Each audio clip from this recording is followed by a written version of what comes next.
My name's Laura Bate. I am the dietitian nutritionist for the western sector of the South West Health Service. Charleville is 3 hours further west from Roma, which is about 700 or so k's from Brisbane, so it's a good 9 hours from the coast. Out here we cover quite a large area, so Cunnamulla, Quilpie, right out to Thargomindah, which is another 3-4 hours drive from here, so it's quite a large area that we cover.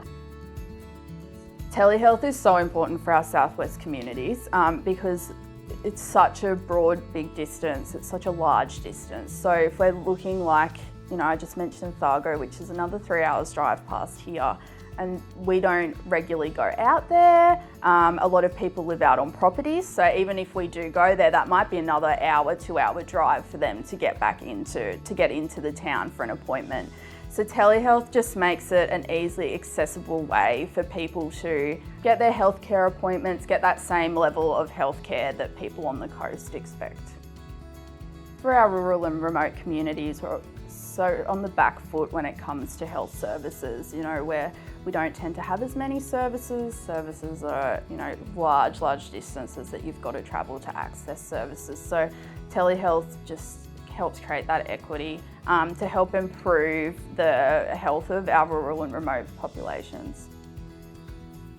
If I hadn't been able to offer telehealth to some patients, the implications could have been quite severe, really. Like, I've had a few Category 1 referrals that I might have got the week after I'd travelled out to, say, Quilpie, and I only go out there once a month, and so I needed to see them within a week of referral, and I was able to do that with telehealth.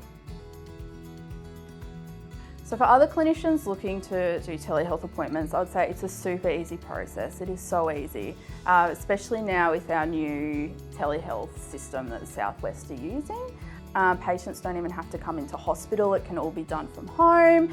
All they have to do is they get a message on their phone and they just tap on a link and they're good to go. So it's so easy. It saves us travel time as well, because that's what we feel like we spend a lot of our time doing, and that's time that could be better spent seeing patients. So the main hesitation when it comes to using telehealth for patients is they often think it's going to be a really hard process, that they're going to need, to download something or have a certain level of, IT knowledge to be able to use it. I'm not very IT savvy and I can quite easily explain it to the patients. And like I said, it's literally just a link that they get sent on their phone and they just have to tap that link. You can link in with other health services easily, like even if it is down on the coast, you can link in with diabetes services and things like that. And you can see things over the screen, whereas if you're just talking over the phone, which we would have to with a lot of these patients who live out on properties a long way out of town, you can't visually get across what you're trying to explain, and often with a lot of health related things, that's the key to getting people to understanding, because it is quite, it's scientific and hard to understand a lot of the time. And being able to draw that makes it so much easier, and you just lose that when you don't get that contact, that visual contact. I think if you give telehealth a go, you'll just realise how easy and how much easier it makes life in general.